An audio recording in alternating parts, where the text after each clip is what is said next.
O'zbekiston Respublikasida xizmat ko'rsatgan artist, Markaziy Osiyo pop divasi Ozoda Nursaidova 2025-yilga yangi jonli shou konsert dasturini taqdim etadi. Konsertlar 7-maydan 16-maygacha soat 19:00 da Xalqlar do'stligi san'at saroyida O'zbekiston Davlat simfonik orkestri jo'rligida bo'lib o'tadi.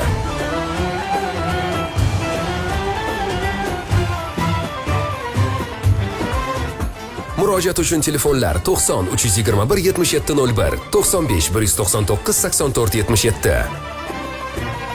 Chiptalar saroy kassalari hamda etiket.uz saytida.